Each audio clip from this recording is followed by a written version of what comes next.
changes. So we actually have the police department. We have Chief Mulligan, Lieutenant Cudmore, and Lieutenant Thompson. We have all of the administrators, well, we have the principals, I should say, from the schools. And of course, I'm here and I'm happy to answer any questions. We also have some town officials because this is not just a school situation, this is a town situation. And any solutions we might have or any changes we might make are changes we'll make to looking at it as a town-wide issue. And that's why actually the whole town, not just the parents, were invited to this meeting tonight. We also have some staff members, teachers in the audience, which is great to see. And then obviously so many of you that have come out to join us in this conversation. So I don't know, do you have anything that you'd like to say initially? And then we'll just open it up to whoever wants to make any comments or ask any questions. We'll do it. It'll be very informal, but I don't want anybody to leave tonight feeling like they didn't have their question answered. So please don't be shy. Okay? No question you have is probably a question you're thinking about all by yourself. Probably several other people in the audience are thinking the same thing. You just need somebody to ask the question. And we'll do the best we can to answer. Yeah, I just want to say welcome and tell you that the purpose for this for us was we had a meeting the other day. Basically, what we said is, look, this is traumatic. It's traumatic for all of us. Little kids should not die in schools. Little kids should be safe in school. So we're saying it's traumatic for us, the people who deal with this every day. It's got to be traumatic for our community. And the solutions are within the school, the police, our political officers, and the community, moms and dads who live this every day. So this meeting is about kind of hopefully to salve a little bit of the wounds we're all feeling. This is one of the saddest days I've ever known in my almost 40 years in police. I'll tell you, the night that one of the faces of the little kids came up, I was sitting with my wife, and I'm not ashamed to say we both burst into tears. It was awful, just awful. So that's what this meeting is about, and it's about talking out. I can assure you this, and I can't go into details for obvious reasons, but we have done our due diligence. The police department, the school department, the teachers, the principals, the students.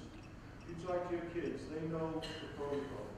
And we'll continue to work on that. Nothing's perfect, but we have done our due diligence, I guarantee you that. I was talking to a reporter from the Globe the other day, and this was on Thursday, not on Friday. I was telling her the steps we've taken in town. She said, you really take this seriously, don't you? I said, absolutely. It could happen anywhere. And the next day it happened in Newtown, which is absolutely almost a mirror image of Georgetown. Okay, so like I said, tonight's about really talking this thing out and hopefully making people understand what we're doing and why we're doing it. Thank you.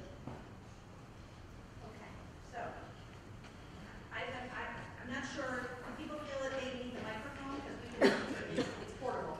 We can bring it to you. But I think it would be a shame if somebody had a point to make and no one could hear you. So we'll start again.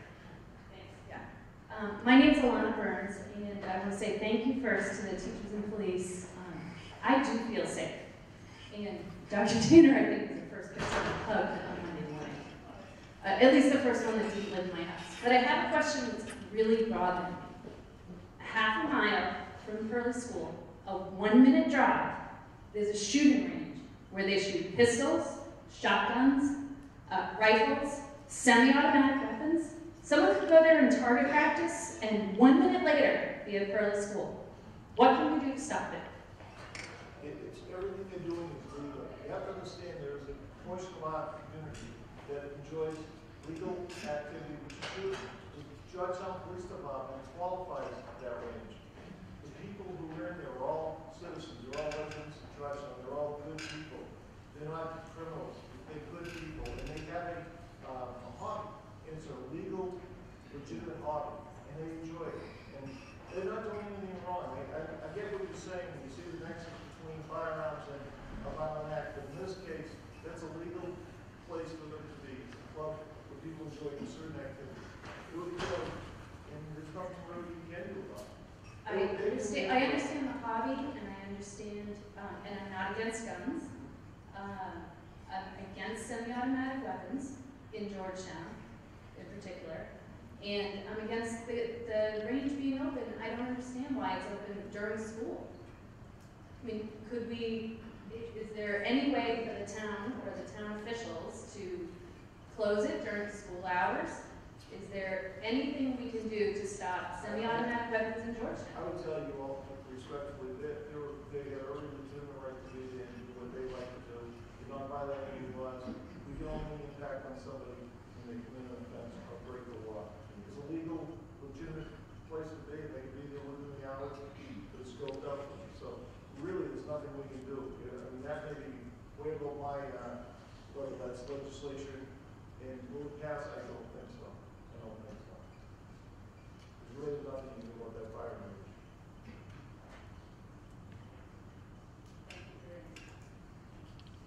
What's next?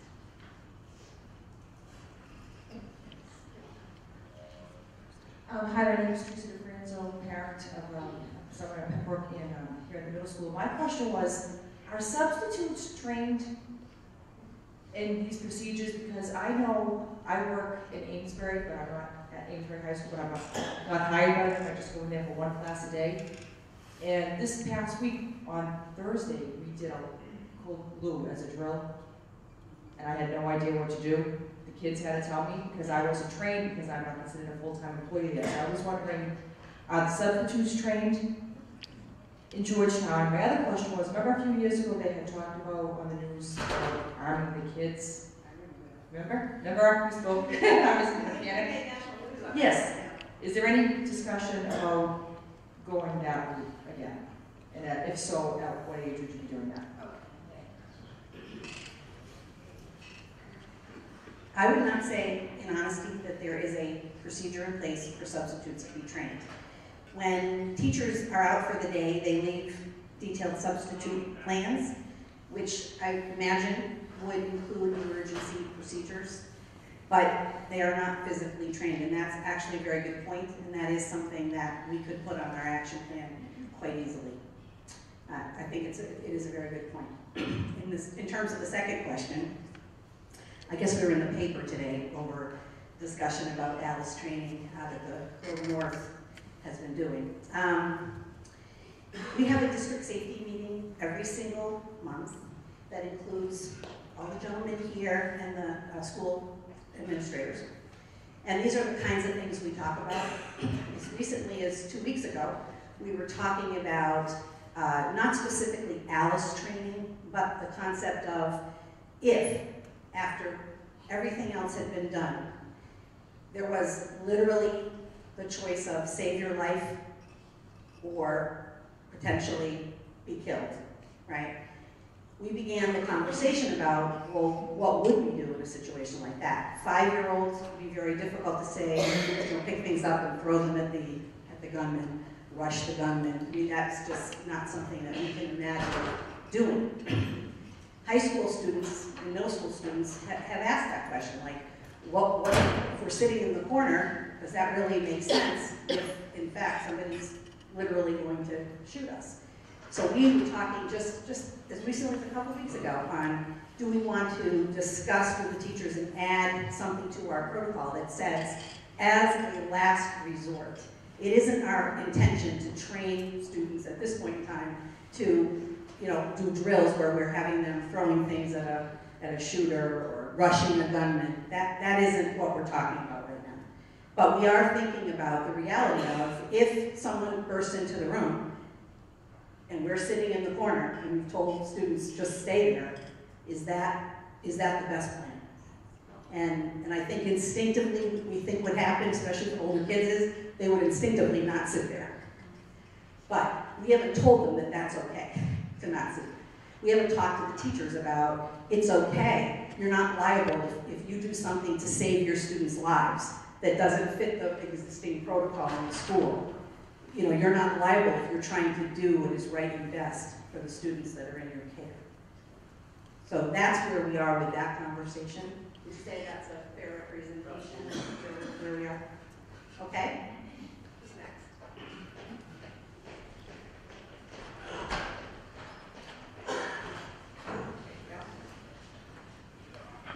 So I've been learning a lot lately about the the ALICE method, and it's not a method that I was familiar with in the past. But the article today was very helpful with some of my own research as well. And I guess a couple of questions that I have as far as that implementation and the potential of that implementation. We have officers on staff currently in Georgetown who are trained and could train principals, teachers, etc. on the method, and if so, is that planned? Have they provided insight to the administrative team on how to do that? I'm gonna let the chief take that one. You do have a second microphone.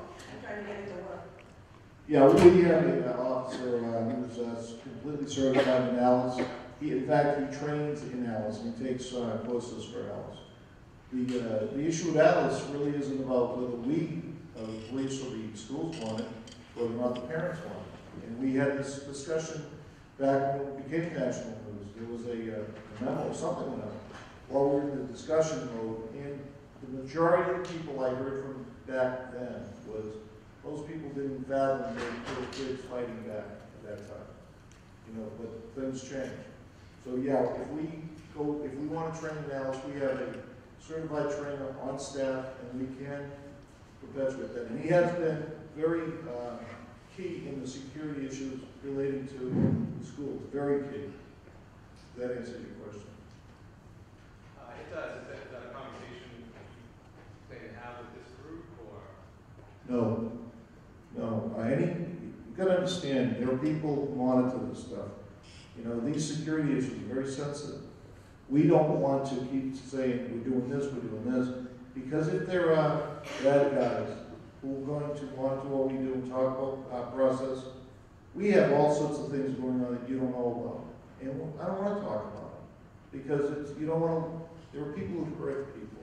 That may never happen in Georgetown, but you have to assume that they're out there, they're listening to us, you know?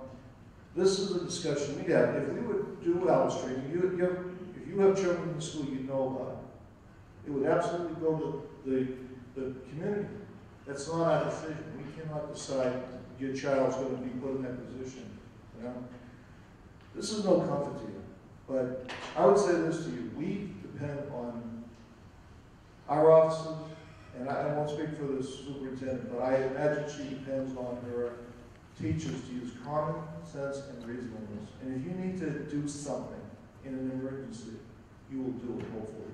Common sense, reasonableness, if you have to run away, you run away. It's fight or flight. And you make that decision in that moment, okay? And those moments will be made in microseconds. So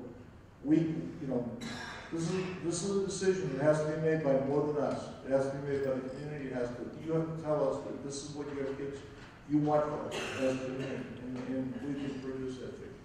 That was actually more my question is, are you guys looking for feedback from this group about traditional lockdown compared to the ALICE? Yeah, I've had several calls. If you want to call me in my office anytime, I've had several calls over the last few days. And it's funny, I've had polar opposites. Some people tell me ALICE is absolutely the way to go, and lockdown isn't. Others are saying lockdown is the way to go. Other people have other positions. I'll tell you this, regardless of what we do, nothing is perfect. Nothing is perfect. And there's no perfect solution. I wish there were, but the honest to God fact is there is no perfect solution. We can, if we do our job right, in the absolute best cases, minimize as much as we possibly can the damage. If we have safeguards in place, then we can stop it. And we, the police, can get there in a timely fashion and minimize whatever these crazy people are doing. And that's our hope. And unfortunately, these situations do teach lessons. You know, when the chief talks about Columbine, the approach that the police thought was the right process at that point in time is not the process they're taught to do now as a result of what was learned in Columbine. So, as I said, you know, the chief is reiterating, we're always open to looking at the best practices, but we have to make sure that those best practices are in fact the best practices, right? Because sometimes in these situations people react and then find out after the fact it's not really as helpful as what we're doing right now. Yes. Hello, I have quite a few questions, and my daughter's in preschool, so pardon my ignorance on some of the questions I may have. And the first one goes to the locking of the doors. So a substitute teacher died because she didn't have the keys to lock the doors and protect her students. Are there locks on the inside of the doors in our schools, or is it, do they need a key? But, are you asking where the locks are? Yeah, The, so, the locks are on the,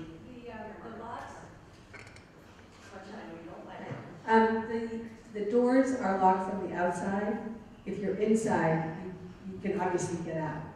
Teachers do keep the doors locked, so when the door is shut, you can't get in without a key.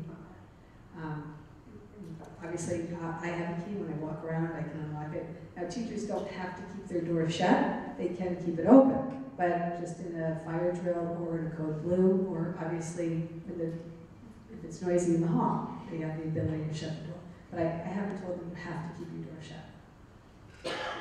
that is something though that when we talk to, after this happened, we reiterate with the staff. And we have the opportunity for principals to talk with their staffs, obviously, as a debriefing to this. And that is one of the things we said is, you have to keep your door locked. Because what you heard from the incident last Friday is people were literally going out in the hall to lock their door. And the last thing we want is somebody in the hall, somebody with a gun is coming down the hall. absolutely. Right. And so, my other question would be, and I never had this fear until last Friday, but when you walk in the Pearly School, it's pretty open to get to the gymnasium, to even get down the hallways. So has there been any talk about having any type of locked, and again, it's a stop the gunman, but I'm a little bit concerned where if someone was to get to the front door, they wouldn't have to stop at the front desk to even harm anybody, they could just go to where the children are. Okay, so are you talking about when they come in the front door or when they come in the kiosk? Yeah, okay, Mark. Well, again, unfortunately, I think this speaks to what the chief said, that we try to put every precaution in place. And that means that all the outside doors are locked, and except for a very small window of time at arrival, when there are teachers right there, we are asking people to come to the front door. But they are buzzed in, they're asked if they can be helped, where they're going. When they come in, if they're not recognized, if they're parents that aren't volunteering or we don't know who they are, we will ask to see a picture ID. But again, it's cutting down on, it's as much time as you can create until you get help. But you're right, we don't have doors that lock once they get into the lobby.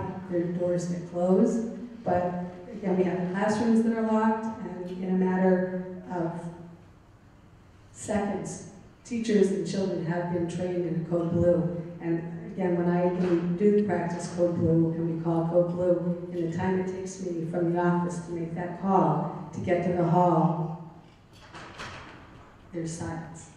So, which means that the doors to the classrooms are locked, which creates that other barrier. And how often do they practice in Code Blue? Well, we do internal Code Blues just amongst ourselves, a couple, 2 or 3 times a year, and then we have the formal Code Blues when the police call, they show up, and then they do that. So one of the things to just think about here, one of the things that occurs to us is there's always this dichotomy between open, safe, welcome schools where people are invited to come in, they're happy places of learning. Then there's the other reality, which is the world has changed. And one of the challenges that we face, which hopefully we're going to address when we deal with the new Pembroke School, never mind hopefully, we will address it with the new Pembroke School as best we can, is that the schools, when they were not built with this in mind. So what we're trying to do is to put as many obstacles in the way of the bad guy as we can. So for example, at the Pearly School, we were just talking today about the need for signage. So when you come into the building, you get buzzed in, the secretaries are now asking, may I help you? So you need to tell them why you're there. You come in through the door, we're talking about putting a big sign up that directs people that every visitor has to, even if you come to my office. Right now people come to my office, they just come right in my door. But that you're supposed to sign in, get a visitor's badge, and if the secretary doesn't know you, she's going to ask you for an ID. Which is a new procedure again. The other thing is, Margaret's she's locking the kiosk doors during the day. If somebody's handicapped, we'll talk about what kind of exception we can make. But it did occur to us that when that door is open during the day, or locked during the day and somebody buzzes in, as soon as they come in, if they don't come to the office, they have access to all the children. Unfortunately, that's a reality. So that's why we're putting in place, in the morning when people drop off for before school care, they can't come in the front door anymore. The other thing we're looking at is, tell me, fobs, those, whatever keying system, electronic keypad, so the teachers can have that. So when they go out to recess, they don't have to put something in the door to hold it there. They can run the fob. So those are systems that we're actually ordering right now. Well, I did visit Pearlie today, and he did follow that procedure, and maybe go back to my car to get my license, so that's a good thing. I felt better about that. And then my last question, and I know that you probably don't have all the planning done, but about the new Pembroke School, you know, I think Mr. Mayor told me about state-of-the-art security. Can you tell us a little bit about what that means? Is that like metal detectors? Is that bulletproof windows and doors? What does state-of-the-art security mean? Well, those plans are still being developed. I do not believe it's bulletproof glass, but it is double paned. It's not, you know, like just a regular plate glass window. So there is security about that. The current plans call for you have to be buzzed in the front door. Then you're in a kind of a cubicle because you can't get into the main school without being buzzed in through a second door. So when you get into the cubicle, you have to be, we're talking about being buzzed into the office where the secretaries are there at a counter. If you then are, you know, okay to go into the school, you're going to go back out into the foyer, and then you're going to be buzzed in. The other security systems they were talking about are dealing with the locked doors, that a button can be pushed in the office and it automatically locks every door in the school. So those are the kinds of things that we're talking about. But all of that will be reviewed with public safety, will be reviewed with their consultants, people who safety is what they do all the time. You're welcome. I have the microphone. Oh, okay. That's fine if you want to pass it around. I'm from out. My son is also in Chris's daughter's preschool class. And I just have a question out of curiosity. You say new guidelines will be implemented. Does anything have to be approved by the town or appropriate funds to put these forward? I mean, is that going to be a lengthy process? I don't think it's going to be a lengthy process. Yeah. You know, we're looking at some internal funds that we're trying to redirect to do some of the most immediate things. Right. I know that there's discussion will be discussion at the Board of Selectmen's level. The chief is talking about a school resource officer to talk about whether or not there's some funding that needs to be done there. So I think that's why it's a community conversation. I think we haven't had that with all the boards together. I know the school committee will probably want to talk about it as well. But in the interim, you know, we're purchasing the cameras. You know, we're putting a big mirror at Pearlie in the hallway so you can see, you know, we can see better who's coming and going. We're obviously locking the doors at all the schools more. We have internal protocols that we're putting in place. Teachers and staff, including me, will be wearing, you know, their ID badges after the holidays as a matter of just process and procedure. We're looking at the fobs. So those are things that we're talking about trying to do with money we have right now. What I'm trying to cut across is not saying the money out of the from the board. As the chief had said, it's only word from what I listened that what we don't know that hurt because he can only pay so much for security measures. Right. I only suggest that, like maybe, like leaving a police vehicle outside the school to access the tail, almost like a security camera that doesn't work, but they won't go out the house. It wouldn't take long, I can tell you. One day we parked the unlocked unit in one of our parking lots of slow traffic down. I got about 25 emails. Why are you leaving an empty car there? People to know. This is a small town. Georgetown, I don't want them empty car there because somebody will know that, and that's a resource that we have. And I really, frankly, I want a police cruiser when it's in a school environment to be for real, to be something that people say, police are here, there's a reason for it. One of the things I can share with you is that we direct our officers to be at all the schools and greet the kids, because feel like, you know, they might be able to try it in, and people said, geez, you know, Chief, that might scare them too. You know, see, you got the balance you got to play with. But we're also asking our officers on a routine basis, park the units, go into the school, go through the school, high-five the kids, do a walking patrol right now. I've actually went into my budget and brought an extra police officer for this period, because it's shaking us all, you know? So we have these things, we have a conversation. I will tell you this, that in the morning of the incident, when this happened, myself, Lieutenant Thompson, Lieutenant Cudmore, we were in Curly School. We were high-fiving the 5-year-olds that morning, going to look at some security issues we've been talking about. That's what we were, you know? In the face of those little guys in Curly, haunted me over the weekend. You know, one little guy was frozen in place because he saw the police coming in, you know? And you see that face over and over, and he's a beautiful little boy. So we're doing everything in our power. Believe me, school, our board of selectors here, I know they care. You know, we had a dialogue with them ongoing, you know. So I'm sure anyone in this room, you don't think that the people who work for you are working in the right direction to secure that the school the best we can and have protocols, procedures in place. So God forbid, if we have to face this nightmare, that we do everything in our power to minimize the situation. And we're doing that. And we've been doing it. We've been doing it for years. This is not new to us. We've worked very, very hard to, I can tell you, we have helicopter pictures of all, the entire campuses everywhere that are old. We've had them for years. So we've really been working for years to secure the schools, make sure that they're as safe as we can possibly make. And we're going to continue that. I agree that it is a fine line at the overkill versus doing nothing.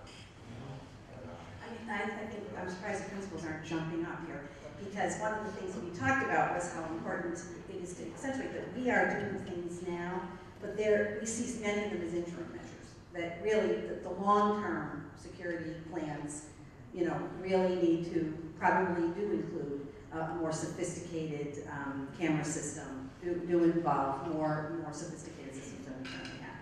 But the ones we have right now, we feel, you know, are the response we need to make to this situation.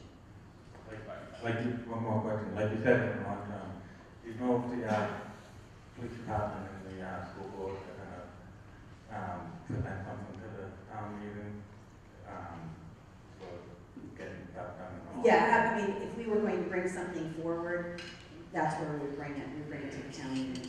Thank you. You're welcome. So, How many officers are on duty during school hours?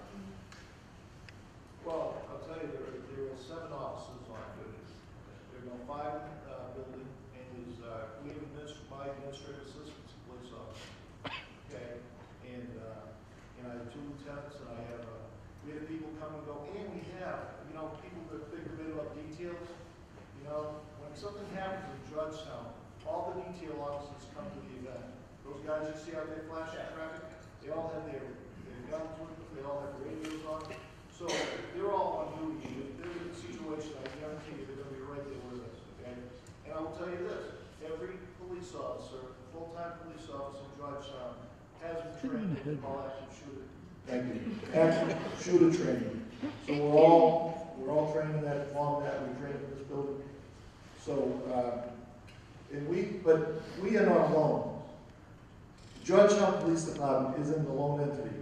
When I came from a city agency to Georgetown, and I didn't get it until I was here a while, but every community works together with everyone else. Raleigh monitors us, Roxton monitors us, Newbury, Groveland. We are a group, we're a team, and we work as a team. We pay attention to what's happening in their communities, they pay attention to what's happening to our community. We can talk, we have a dedicated line, we can talk about it if we have to. We've done planning that involve all those communities, all of them. So you don't look at Georgetown. Something happens in Georgetown, you're going to have a great deal of officers, not only from the local departments, but from the state police. The state police monitor our frequencies, and they'll be here too. I mean, I just meant more in a sense, like most of those incidents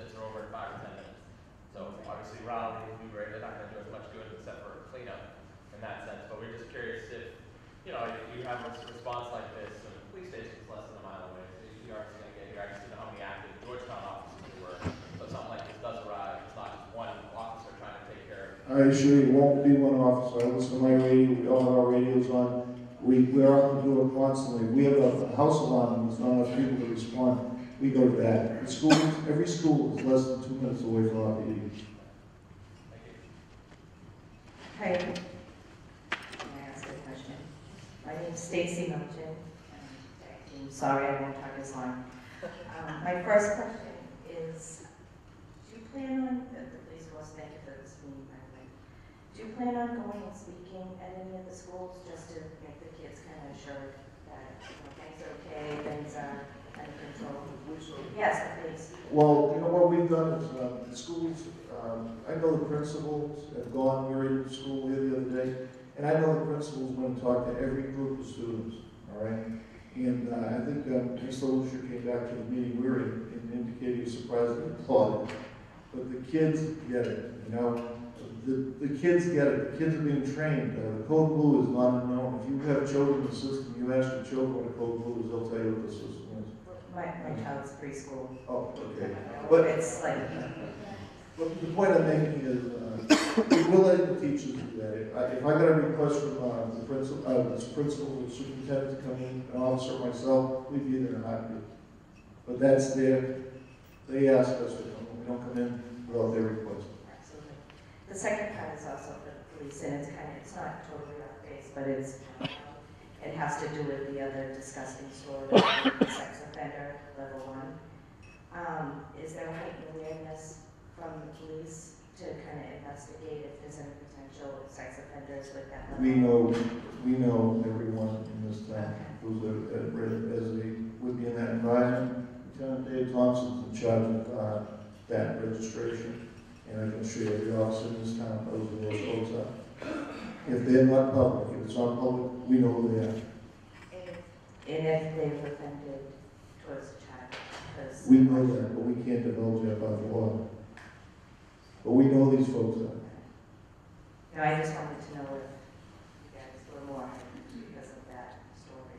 Always hide. This is not, that story. Good to know. Yeah, always. Hi.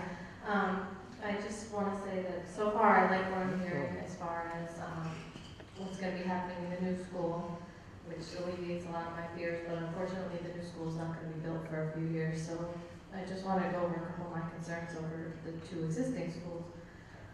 As far as Pearly goes, when you're leaving the school, the door starts buzzing on your way out, and it's already open to somebody else coming in. My husband got in Tuesday. Nobody buzzed him in. The door was buzzing when he walked up to it.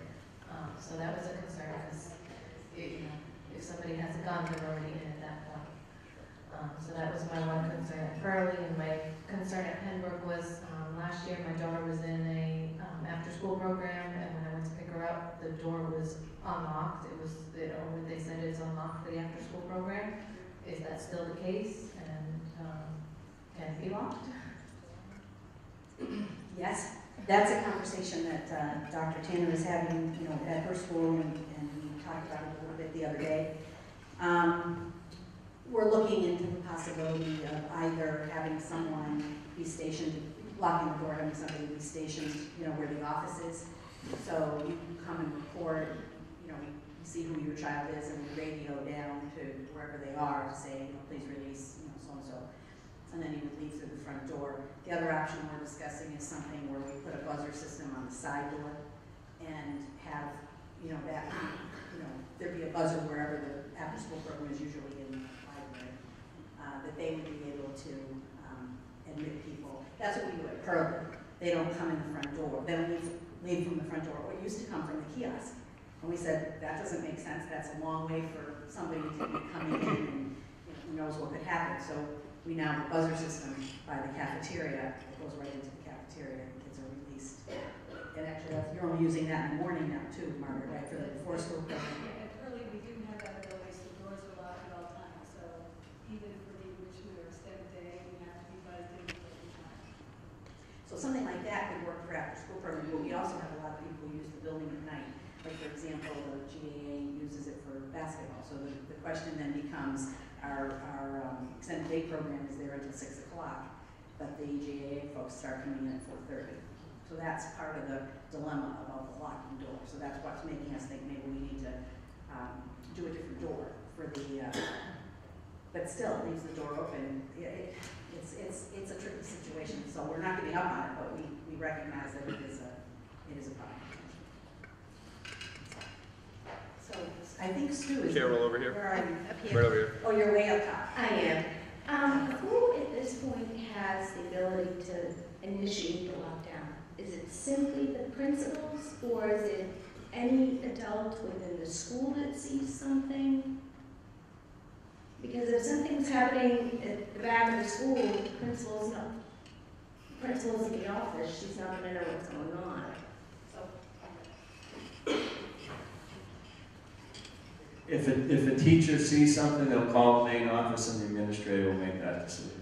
okay, so at this point, it is strictly the administrator that needs to make it. I mean, if the administrator is unavailable, what happens? There's always an administrator available. Okay. If I'm not in the building, then Mr. Gill or Mr. Prescott, one of us is always in the building, and if a rare time that none of us are in the building, we leave a designee.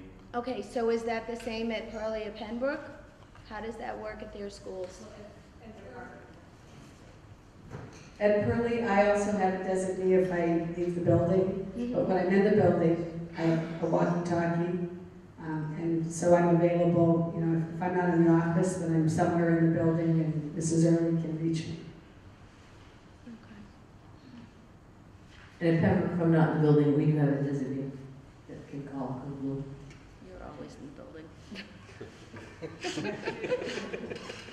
I mean, I would say that anytime a teacher felt there was any danger, they can enact that themselves. And they have a phone from the in the room that radios to the office. So that there is a communication opportunity there. Okay. I have kids up at Pembroke and up here at the middle school. My concern is the middle school, how you may have, I was a little late, so I'm not sure if you answered this or not. Is there a panic button or something that the secretaries have, so if someone were to walk in? Because obviously here, you could be buzzed in and you could be a familiar or friendly face, but your intentions may not be. And you could just walk up and through here and just get up into the high school and middle school. If that were to happen and the secretary didn't visualize that person walking all the way around to the front desk, what happens at that point if they lose track of who that person was? Are you talking about the middle school secretary or just the front desk, yeah, the front door, yeah, the high school. The doors are locked, so you have to be buzzed in, and then there are security cameras. So if the person doesn't come right to the main office, then administration is called and we go find them. Okay. In the off chance in any of the schools, is there a panic button for the secretary? No, but that's in the plan. Okay. So the interesting thing I learned today about this is, I was thinking the panic button is automatically behind the desk. But what I was told by someone who's an expert in security is, no, that's not what you want to do. You want to have them, you want to designate somebody that wears it. Because if the secretary's at the other side of the office, right, and the danger is being presented, you're not going to walk into the danger to push the button. So again, that's just something I learned today.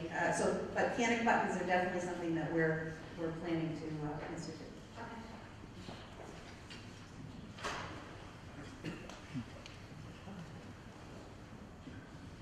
I wanted to just talk a little bit more about the schools when people aren't there manning them. Because, for example, like on the weekends, the schools are wide open. Anybody can kind of go anywhere in the schools that they want to. So it's always kind of been in the back of my mind that that's an issue because somebody could come into the schools and go hide somewhere. At this school is really widely available on the weekends. The kids go kind of running around the whole school. And also at Pearly, you know, they have just that armoire that kind of keeps people from going to the rest of the school. But just last weekend, all the kids pushed the armoire, went behind it, and were up in the computer room. So I didn't know if there were any plans in place to take care of the weekend access to the building. I'll speak for this building. I don't think I'm breaching any kind of security secret here, but when our alarm goes on, there's motion detectors, and if there's anybody walking around here, the alarm will go off, and then the police will respond. Is that possible? No, it's not. So I'm just trying to understand, Amanda, you're saying that, see, we have talked about trying to literally lock the double doors so that, you know, people are restricted to only that area. But that became a fire issue. So that, a lot of it comes down to how our schools are set up. One of the things we did, I think we purchased these little, supposedly these little guys that say, don't go beyond here or something like that. Little, you know, that doesn't stop the kids that want to go running down home. You know, obviously we always encourage that to be a parent issue. Parents really need to make sure their kids are not doing that, but you're asking about. I'm not really. There's no buzzer. There is no buzzer system. You know, at that point, you know, there's keys. The doors are open because the custodian is there. Now, obviously, the custodian is supposed to be, you know, right around there. If kids are running around or a stranger comes in, you know, hopefully, you know, they would deal with it if they went the wrong direction. But you know, that's a problem. I don't know the answer to that, and we're going to have to put that on the list of things to talk about. See, I was jumping in a bit on that one, because at Pearly, that surprises me, and I have a big note and a big star, because on Saturdays, when the kiosk doors are open to allow children and grown-ups to come in, all the doors around the gym are chained. And if I go in on a Saturday, I can't go in that way and up to my office. I do have a key, so I go that way, and then if I want to go down to the gym, I have to go out and around. So clearly, just on that particular Saturday, the doors were not chained, because that's not the way it normally happens. It's not the doors. There's like an armoire or something that's downstairs. So if you like walk down to where the bathrooms are, Okay. there's like a big piece of furniture that gets slid across the doors. So it's not, I mean, you can just. But you're saying those doors are supposed to be Chained, right. But you're saying if you go down, there aren't any doors right there to keep. You mean down to the gym? No. Down to Right, that. you're going down to the first level so you can get into the gym that way. Well, They I can will just. definitely follow up on that. Okay.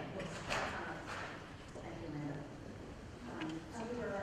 Here, I've got the microphone. I have a question. I have children in each school, and I was wondering, and you alluded to surveillance cameras, but I was wondering, do the schools have any surveillance cameras looking at the kiosk? Because I'm not aware of any, and if it's in the plan for the new school, will there be some kind of, I guess, training for the secretary or somebody to do an analysis? Like, I guess, what will they get out of the surveillance? Will they be able to kind of make an identification to see if somebody looks like they're carrying weapons, or? Well, if somebody's carrying a weapon, we will be able to see that. If it's not concealed, right?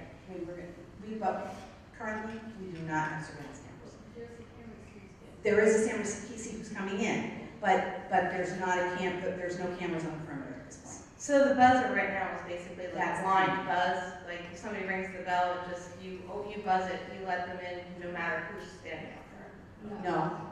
I'll let them in. So there is a camera. Like how can you? There is a camera. So what happens is you push the button, and the secretary at the desk sees your image.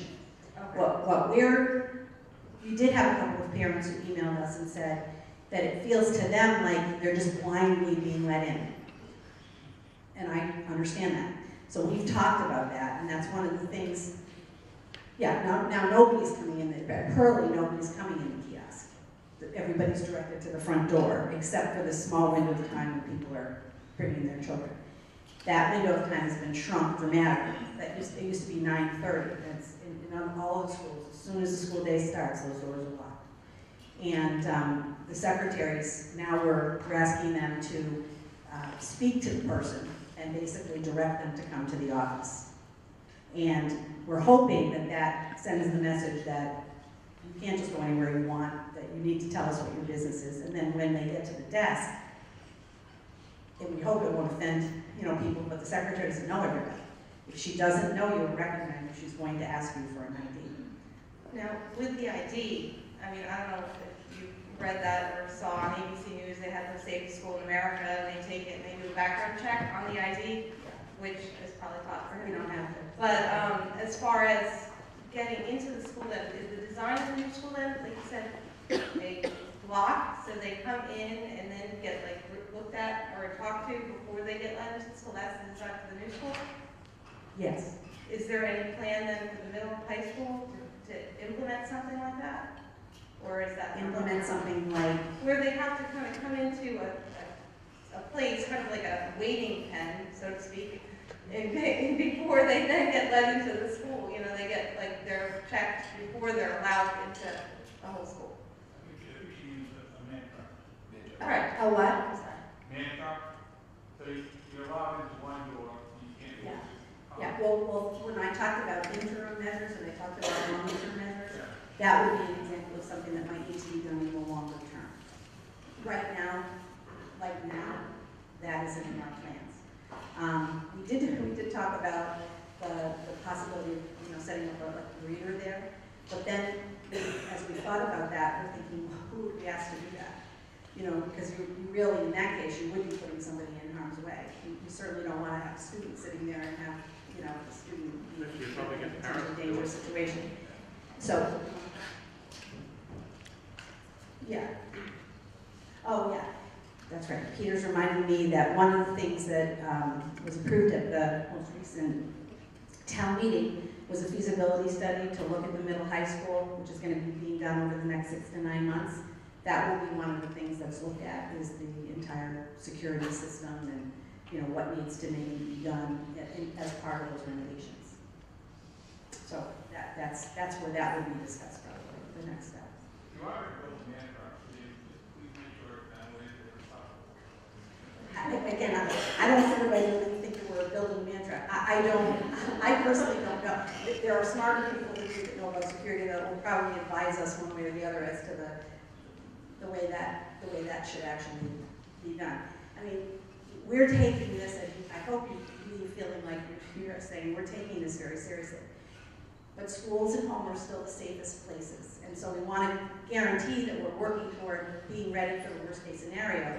But we do still want to have schools be a place where the people who come in are mostly the people that come in are people who want to come in. So, it's a balance, so I don't want to say we're building man traps.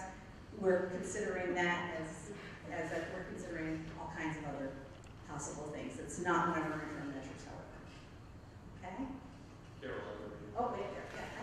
Hi, a little bit of a sensitive question about a place in the community, and that's Baldpate Hospital. And I was told within the past 18 months or so that there's a subset of the population there that are criminals, that have a criminal record, and that they're allowed to go there instead of going to prison. And that may be oversimplifying it, but that they also are allowed to just walk out the front door. And if you could just address that.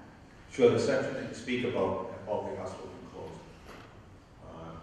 There was a facility, day residence facility, it's closed.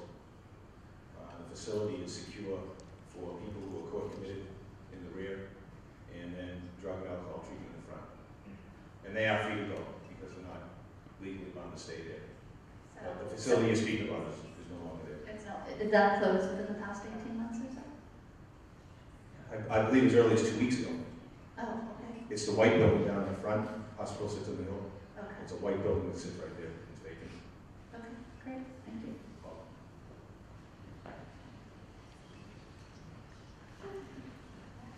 I just wanted to say that it's been so nice to see all the police officers outside of all the schools this week. And for me, I know that this could be unrealistic and there's financial, considerations with regard to it, but I feel like it's a false sense of security to think buzzers and things like that are gonna do any good, especially where this person just shot himself right in. So I feel like if we're gonna really talk about some resolutions, one of the things we could look at, and if there's enough concerned parents that maybe we could even fundraise for, to get some reinforced doors in all the schools, some bulletproof doors, some security measures that would potentially prevent, or like you were saying, minimize the risk of a similar incident happening at our schools. And I know that, it's unreasonable to think that we can have our police officers outside of all the schools all day long, all the time. But I feel like if there was some reinforcement to the doors and the entrances, that would be a reasonable alternative.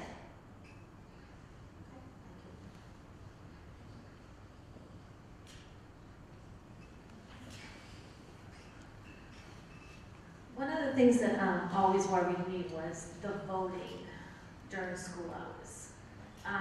There was no stopping anybody at Pembroke. So I was wondering, is there any way that we could have National Day that day? Or, I mean, it's only when it's, community voting. It's not so much the presidential voting because we're off usually that day. But so that's a concern I have. Actually, it's a concern of ours as well. I know Mike, I don't know where Mike is, but I know I mentioned it to Mike Farrell, who I know can't do anything about it, but I mentioned it to him because I thought it was important. It's a town issue. And that's the kind of the decision I think has to do with the town clerk, who I think we would have to, a school committee or someone would have to petition the board of selectmen to potentially find another place for that. There may be a possible other place. I don't know where that place might be, but I know we have brought it forward as a concern. I know when I've talked to the town clerk, she feels like it's a really good place for it. I think it's accessible and single floor and all that. The problem we have is exactly what you're talking about, is the security. Because once somebody goes in the door, and we have got kids going back and forth to the office, going back and forth to lunch, and then busy election, we have a lot of students and adults in the same location, plus parking is an issue. I mean, there's a lot of reasons why I think it's probably not the best place to be doing the voting, so that's something, there'll be a further conversation at another level, because we do agree with you. Yeah, I'm not saying we have to change the location, I'm just saying maybe have a professional day that day, where, the kids are not there, the teachers are there, Well, when it's a national election, we definitely do that, like the presidential election. We can talk about, we can see when those fall and see, how frequently they fall to see whether or not we can organize one of our professional volunteers on that. I agree with you that works well when there are no students in school. But sometimes those small elections, there's maybe multiple ones over the course of the year, and we can't always plan on that. Question on the licenses. You asked the secretary doesn't recognize the person who has a license. What's being done? Are they keeping track of who's coming in and out of the schools with their names? Are they just kind of looking at the names and cross-referencing them on the list, or are they writing those down and keeping track of who's coming in and out? And they go back and let's see if this person was here. Yeah, that's really what it is. Again, longer term, it might make sense that there's some kind of mechanism where you can literally, swipe it. That's not something we have fast right now. So really, when they come in, they check the license and really to verify that they are who they say they are, and that we know at all times who's in the building.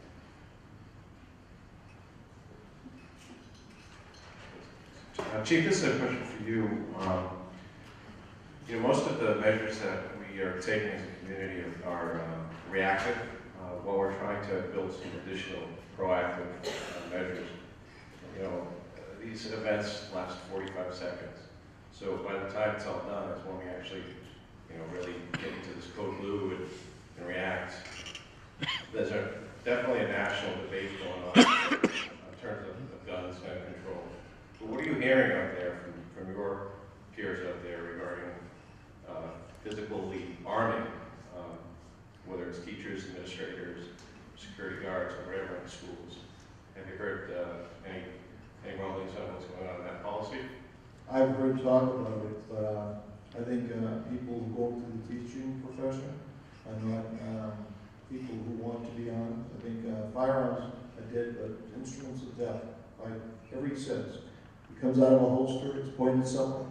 Unless you're well-trained, unless you know exactly what you're doing, and if you, and obviously the close environments that schools are in, if the school teachers or something in the school is on, it could result in a terrible tragedy. And I think the law enforcement community is saying, look, follow the social contract. It says you will rely on the police to do this kind of stuff. We're trained for it. I think mentally and physically we're trained for this stuff. I don't believe that by having a firearm on somebody, that is a safety precaution. I understand the 40 seconds and all that, but this fella, those folks, in this particular situation, were investigating a loud noise, as we might be doing, you know. As I told you, we can impact on these things, but you can't make your communities on camps. You can't do that. You cannot protect everybody. I tell my officers, you know, I worked in a building where they secured the building with a big perimeter, so nobody could get in and all. And I said to the cops, you know, you've got to go outside that fence. That's where the danger is. People know what time school starts. They know what time school gets out. That's no mystery. That's not a, so I think we've got to be very, very careful how we proceed. We want to proceed with caution. We want to proceed with a good rationale. A gun is a killing instrument. And if it's in the wrong hands or if it's taken away from somebody, it can be bad. So what I'm hearing from my colleagues, and because it's our business, leave it in our hands. And let's follow these protocols. They do work. They work. One of the other things that we haven't talked about is intelligence. If you can tell your kids, if they hear something, to notify a teacher, notifying a police officer. If you pick up the paper, Methuen had a threat recently, they were able to lock it down immediately. There was one on the paper tonight. That's a key component. If you hear something, tell us. If you see a web page with a threat or somebody who sounds like they're off the wall making threats, notify your local police, notify the state police. We can interact with that person. That's when we can intervene, you know. Personally, I'm opposed to firearms in the school by anyone other than a law enforcement officer. I hope that answers your question.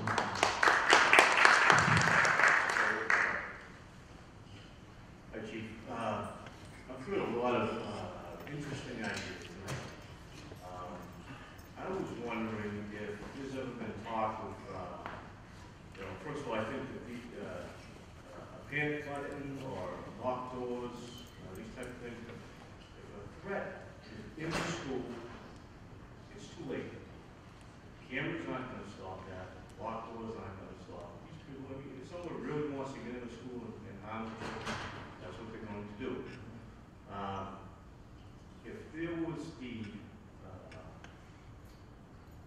possibility of trained armed personnel being in the schools at any given time, has there ever been talk of, say, like a school marshal service, you know, they have an air marshal service, or if there were like a rotating band of marshals that went to schools, and maybe we can't be at every school all the time, but if there were a third of the schools at any given time, that'd certainly be something to think about for somebody that was a potential threat. Well, you just be backing up what I said, a law enforcement officer, somebody who's trained. We have air marshals. Okay? But I will tell you, the air marshal program existed on 9/11, but they weren't on that plane. So where's it going to happen? Unless you dedicate, if you were going to do that, my recommendation would be a dedicated program. If you're going to have them, they would have to be there, trained people who were there to protect the kids on a daily basis. They would be the ones who break the public. People who are motivated by violence are going to act out that violence. They're going to act it out no matter what, because they've made a decision. They've made a decision. You know what that decision is. So they're not worried like you and I would be. They've made a decision that they're going to do whatever they plan to do. So all my career taught me is we can minimize it. And I will state that again. I can't stop it. You can't stop it. We can minimize it. We can get there faster, isolate, and hopefully stop. But I wish I could tell you that, but I know in my heart of hearts, Anybody who's motivated for violence and has the means, doesn't have to be, it can be a samurai sword, it can be a butcher, it can be anything. It doesn't have to be a firearm. It happens to be the weapon of choice most of these days. Right, the Newtown police evidently had a fairly quick response time. It was 10 minutes, I guess, before they were at school. And even if this man had a sword, let's say, he could have easily killed 20 people. So I suppose it wouldn't really matter. If somebody would get into the school with the intent of harming children, like I was saying, there was some reasonable assumption that there would be something there to stop them. Even from the federal level. Well, that's why I believe in school resource officers. That's a program we have in New York. It's a trained person who's trained specifically to work in schools, work with the teachers, work with the principals, and work with the kids. That's a key component, in my view, to school safety, all right?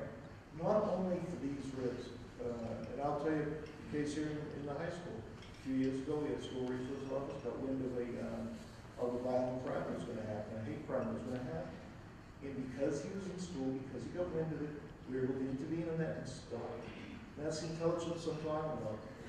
Your kids would not approach me in police crews because it's another part of the crews going by.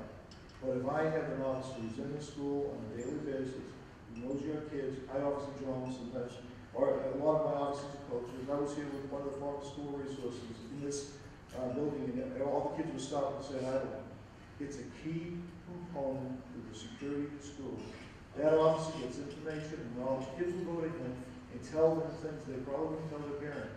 And if you have a child, one police officer in the school that every kid knows, you get that one conduit, they'll go to him and say, I'm going to victim of something, something's happening, or I heard Joe Blow's going to do this. Okay, you know that officer's going to keep their trust so that doesn't, well, and we can interact with that. So I love school resource officers. I know how they prevent crime. I know it's my lifetime Georgetown, my past life. They do prevent these terrible things from happening. Oh, yeah, Georgetown Department's always done a great job.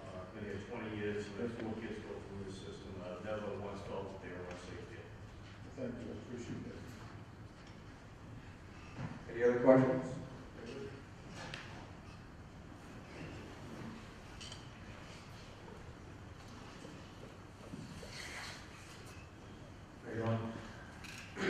As far as the push button to get into the schools, it's 5 steps too late, to be honest with you. You can't worry about whether you're going to offend a parent or going to offend anybody else. I don't think anybody in this room who's got a child in the school system is going to worry about if they're offended by going to the principal or going to the office or waiting 5 minutes outside of the school to get their ID checked. I think the biggest key is to keep people out of the school until they're checked, not to press the button and let them in. Because I'll tell you, it's lazy, is what it becomes. I'm not saying anybody's lazy, but it becomes a going through the motions. It's serious now, because last Friday there was an incident. 3 months from now, it's going through the motions. That's my opinion. It doesn't mean anything. But I just think that if the people are left out of the school, like I said, I don't think anybody in this room is going to sit there and say, I was locked out of school for 5 minutes and it pissed them off. I don't think that's going to be the case. You said earlier you were afraid of offending people. They're offended, they're offended. I'm not afraid of offending anybody. No, I don't like I'm it just happy that there are people who get easily offended by it. And we said, do you want your student, we're trying to improve the safety measures here. And I'm sorry that you don't like it, but that's what we're going to do. Well, if they get offended, that's too bad. That's right. But the other thing I said is, I don't know. We have student passes. I don't know if we have passes if we could have passes for parents, if that's possible to do. And if they don't have a pass, they don't get into school. No questions asked. It's just another step. It doesn't solve anything, but it's another step. And that's the key.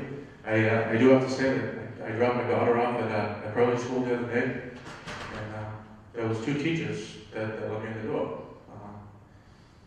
just the two teachers right there. You know, nobody else walking in and out the door. They were there to open the door, the school was unlocked on. I appreciate it. I thought that was a step, you know, step in the right direction.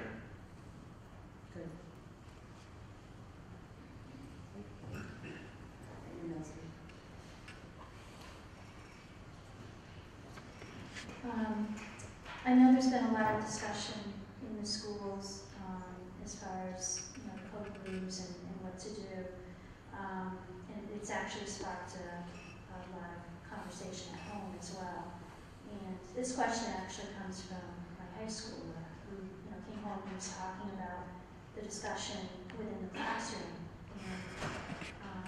And he said to me, but Mom, what do we do if we're at school, after school is out?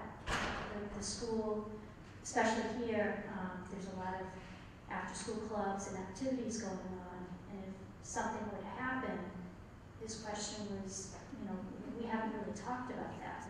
What should we do in that circumstance? After school is, at this point, is still a challenge. We're still talking about what are we not having. What would you do anywhere else? You call 911. You call the cops. You call the fire department, depending on what the situation is. I'll go back to what I said a few moments ago. You can't turn this building into a log jam. It is used for a lot of people. We used to have a talent show up here on a couple of Saturdays in the autumn when I hosted. Anything can happen. Anybody can do anything. I think we can do our due diligence. But if your kids are playing in the school, does he have a cell phone? Call 911. We'll get that call and we'll be here.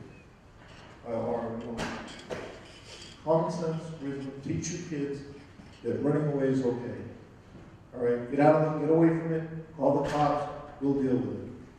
All right, so whether it's a school property or Main Street or any place you are, don't engage, get away. That would probably be a longer term discussion, worry about, I think somebody suggested ID, IDs that, are, students have their ID and legitimately on the, because that's what happens is the doors are open so the kids can come in and out. It's usually the athletes or, like you said, the clubs. Yeah. I'm sorry. Oh, dude, sorry, say again. Do you have a continued police patrol available, or is that not possible around the schools? Well, the city father, the town fathers are here tonight, and I am meeting with them in fact, I got the whole agenda on January 14th. And one of the things I'll be discussing with them is reactivating an officer in the schools. We're really pressed because we have such a tight budget, but the patrol officers who are out there, we're going to continue. We'll have a patrol going to the schools every day, checking the schools. We'll have them meet you guys at the school. That's going to happen for the rest of the year, okay? And hopefully, and again, there's a lot of pressure in the community for the budgets and all that. That's something we'll be bridging out. In fact, the superintendent will deal with that next. So we're moving in the right direction, I think. I have a question along those lines. Is there anything that we're not doing that you believe we should be doing now that we're not doing because of budget? If you had honestly, I would tell you right now, school resource officer. So a dedicated officer whose job is solely to show up on, come into the schools, interact with kids, walk patrol. When that person exists, and it has existed in the past, the superintendent, the principals all know that that person's their advocate. And some of the things it does, beyond security, if you have an incident in the school, any incident in the school, that officer knows what's going on. So when he comes in on Tuesday, we call them the Queen for a day. We have a lot of part-time officers that come in, so they work on Tuesday. They don't work on Wednesday, so you get another officer. You kind of got to tell them the same thing over again. And as I told you earlier, one of my biggest keys to security is prevention.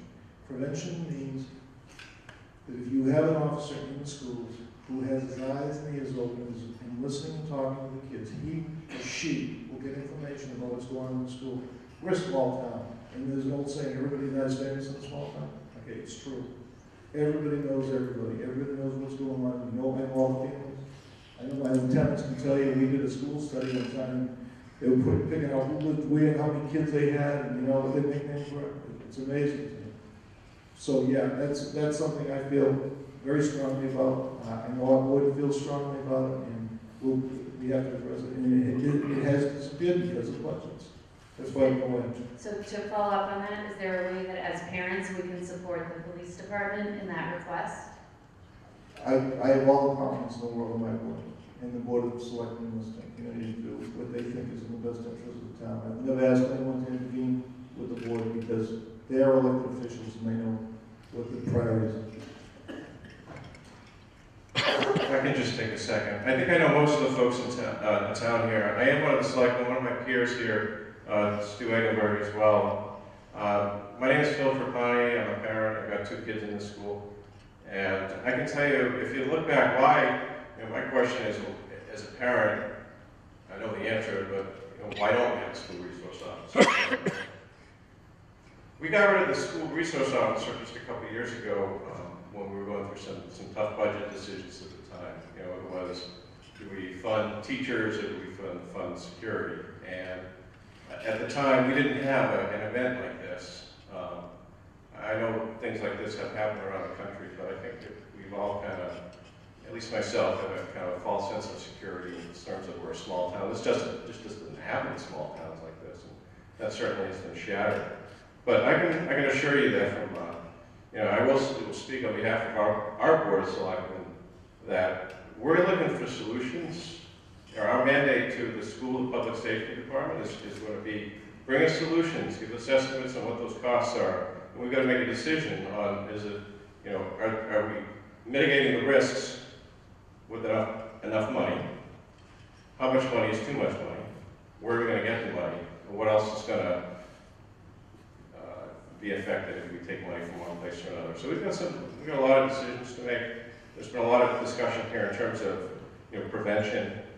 I really, personally going to take a deep look at the future of the school at Pembroke. I've heard from other communities that are looking at investing in ways to make bulletproof entrances so people can't just force their way in. I think bulletproof doors and stuff like that, there's costs to that. We just have to weigh up the cost versus the benefits to that.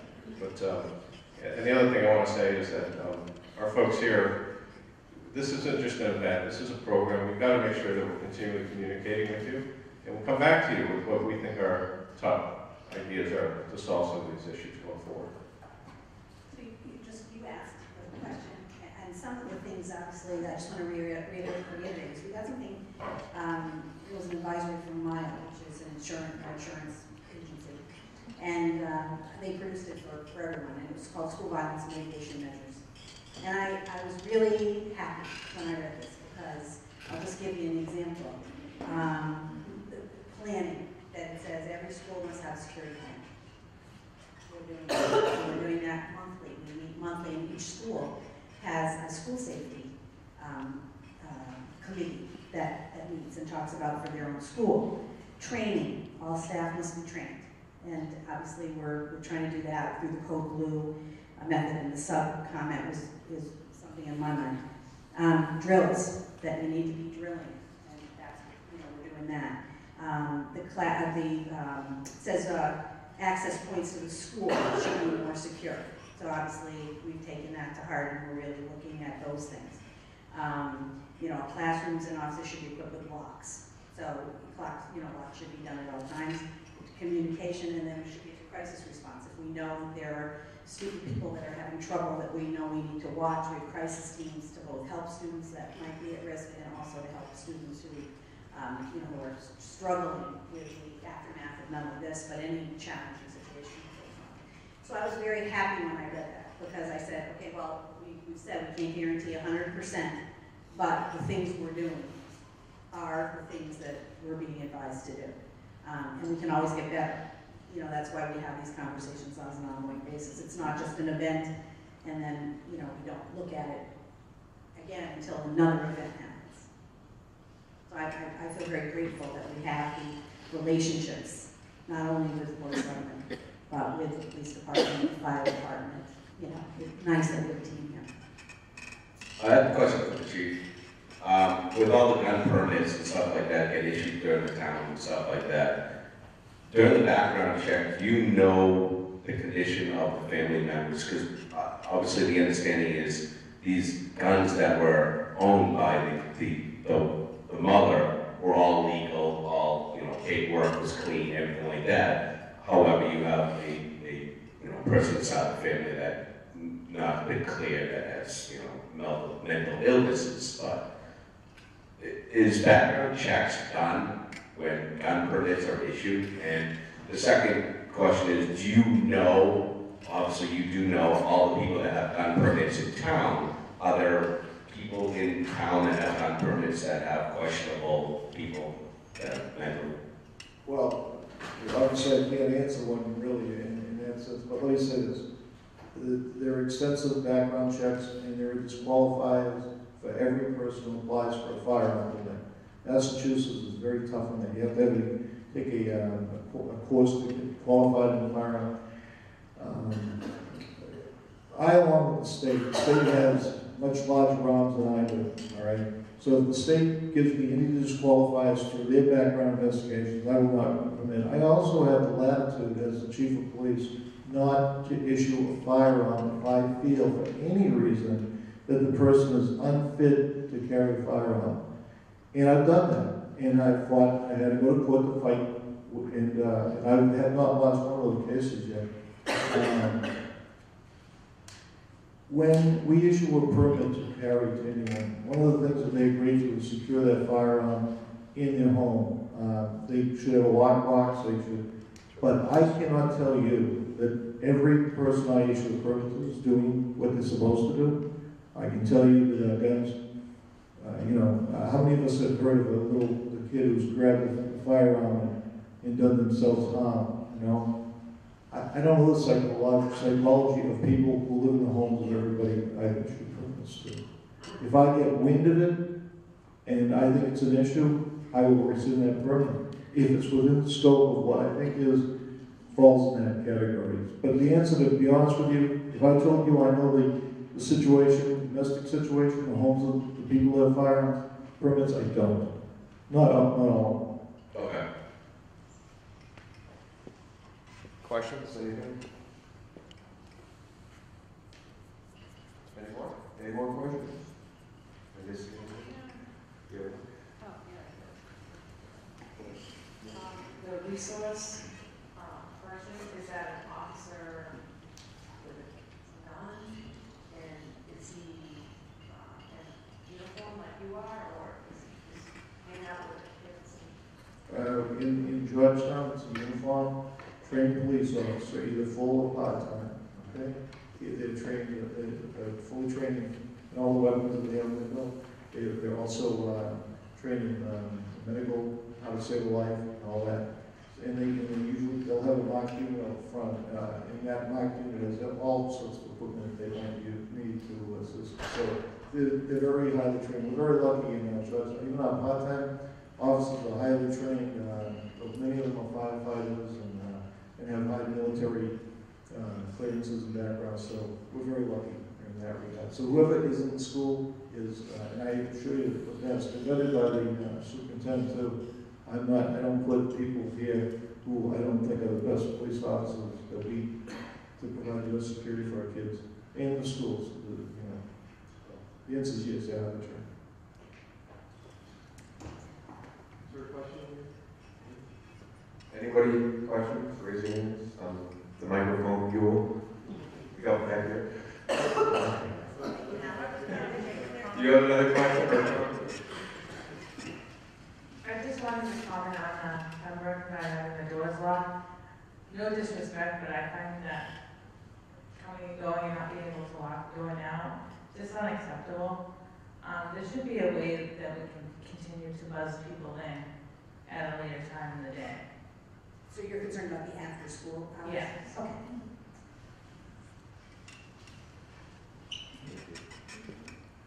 over here. Any others? So I did get a little note from a woman who wasn't able to stay. Her name is Eva Conley from North Street. And it's a 4-page letter. In the letter, she does share some of her thoughts. She does offer some suggestions that she'd like us to look at. I will, as opposed to reading it tonight, I will be sure that the Board of Selectmen, the school committee, and the police department receive a copy of the letter so that we can all be on the same page as to what her comments are.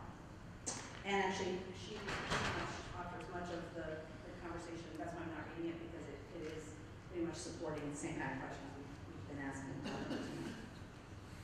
Right. So we thought that maybe before we close, it might be good to just have a moment of silence in memory of the victims and the folks in Newtown. And before we do that, I want to thank you all for being here. I hope this was helpful, certainly helpful for us to hear the kinds of things that are important to you and that you're concerned about. We share your concern. You know, oh, no more. Okay. So you were talking before about student IDs. Is it worthwhile to, you're talking about bunching people in and showing them licenses? That still could be anybody. It's possible to register the parents. I heard that idea. We'll put that on our list of things to look at the We logistics of would housing. be able to get in if we didn't have our IDs with us, that type of situation. Right, we have to figure out what system we're going to use to, whether we have a fob system or a keying system or something like that. So that's the idea of registering parents and potentially having them use some identification. We hear that and we're going to look into that. Thank you. You're welcome. All right. No, God, may God bless the children that we lost in Newtown. May God bless everyone in this community. This is just like that community, and so I just ask you to join us right now in a moment of silence for everybody, all the victims and all the people who suffered because of this.